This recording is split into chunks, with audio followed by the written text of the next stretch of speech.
गर्भवती हाथनी। कुछ दिनों पहले की बात है। एक हाथनी थी, उसे बहुत भूख लगी थी। हाथनी के पेट में बच्चा था जो कुछ ही महीनों में जन्म लेने वाला था। 4 दिन से हाथनी जंगल में भूखी थी। गर्भ के दौरान अधिक भूख लगने के कारण वो खाने की खोज में जंगल से एक गांव में आ गई। गांव में रास्ते पर एक अनानास पड़ा हुआ मिला। भूखी होने के कारण उसे जो खाना मिला उसे देखकर वो खुश हो गई और झट से हाथनी ने अनानास खा लिया। जैसे ही हाथनी ने अनानास खाना शुरू किया, अचानक से उसके मुंह में अनानास फट गया और इस वजह से बेचारी गर्भवती हाथनी का मुंह जल गया और दर्द के मारे वो चिल्ला रही थी, दर्द से तड़प रही थी। उसके साथ क्या हो रहा है उसे कुछ समझ नहीं आ रहा था। उसे क्या मालूम, जिस अनानास को वो अपना पेट भरने के लिए खा रही थी वो पटाखों से भरा हुआ था, जिसे किसी इंसान ने जंगली जानवरों को अपने खेत से भगाने के लिए रख दिया था। पर उस बेचारी हाथनी को क्या पता कि कोई अनानास में भी बारूद से भरे खतरनाक पटाखे रख सकता है। वो तो भूख की वजह से उसे देखते ही खा गई और इसी वजह से हाथनी का पूरा मुंह जल गया और वो दर्द के मारे पागलों की तरह इधर उधर भटक रही थी। वो चाहती तो दर्द के मारे गुस्से से गांव के लोगों को नुकसान पहुंचा सकती थी, लेकिन उसने ऐसा नहीं किया। वो तो बस अपने जले हुए मुंह के दर्द से राहत पाने की कोशिश कर रही थी। उसका पूरा मुंह जल जाने की वजह से वो कुछ खा नहीं पा रही थी और खाना ना मिलने के कारण से वो कमज़ोर हो गई और अपने पेट में जो बच्चा है उसे भी कुछ नहीं मिल पा रहा था।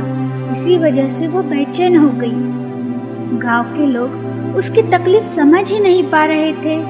एक तो मुंह जलने के कारण वो कुछ खा नहीं पा रही थी और उसके जख्मी हुए मुंह पर मक्खियां बैठकर उसे परेशान कर रही थी। बेचारी हाथनी करती भी तो क्या, उसे भूख और अपने पेट में के बच्चे की चिंता सताए जा रही थी। आखिरकार वो दर्द से राहत पाने के लिए पानी में चली गई। उसे लगा शायद पानी में कुछ राहत मिल जाए और लगातार 3-4 दिनों तक वो पानी में ही बैठी रही। फिर कुछ लोगों ने 2 हाथियों के जरिए उसे बाहर निकालने की कोशिश की, ये सोचकर कि शायद दूसरे हाथियों को देखकर वो पानी से बाहर निकल आए और बच सके। लेकिन हाथनी जानती थी कि अब वो नहीं बचेगी। वो जान गई थी कि उसका मरना तय है, लेकिन वो जीना चाहती थी, खुद के लिए नहीं, अपने पेट में के बच्चे के लिए। शायद ही ऐसी कोई माँ होगी जिस पर ऐसी नौबत आई होगी। बेचारी हाथनी ने स्वेच्छा से जल समाधि ले ली, ये जानते हुए भी कि उसके पेट में एक बच्चा है जिसे वो इस दुनिया में लाना चाहती थी, उसके साथ खेलना चाहती थी, लेकिन वो ऐसा कर ना सकी। उसी वक्त हाथनी ने दम तोड़ दिया। ये देखकर उन हाथियों के आंखों में आंसू आ गए। शायद एक बेजुबा का दर्द एक बेजुबा ही समझ सकता हो। एक इंसान के गलती की सजा बेचारी गर्भवती हाथनी और उसके बच्चे को मिली, जिसकी कोई गलती भी नहीं थी।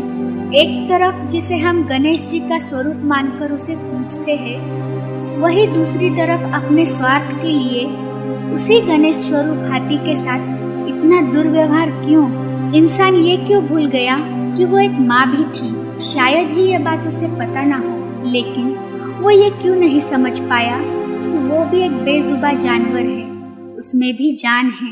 इंसानों की ऐसी हरकतों को देखकर लगता है आए दिन ये जो हम आपदाएं झेल रहे हैं ना, ये हमारे कर्मों के ही फल है। मनुष्य अपने स्वार्थ में इतना अंधा हो चुका है कि शायद वो ये बात भूल चुका है कि इस दुनिया पर जितना हक हम इंसानों का है, उतना ही हक इस दुनिया के हर पशु प्राणियों और आदि जीवों का भी है। जानवरों को नुकसान पहुंचाने से पहले हमें ये समझना होगा, अगर ये नहीं रहेंगे तो हम भी नहीं रहेंगे, क्योंकि हम सब इस सृष्टि का एक हिस्सा है।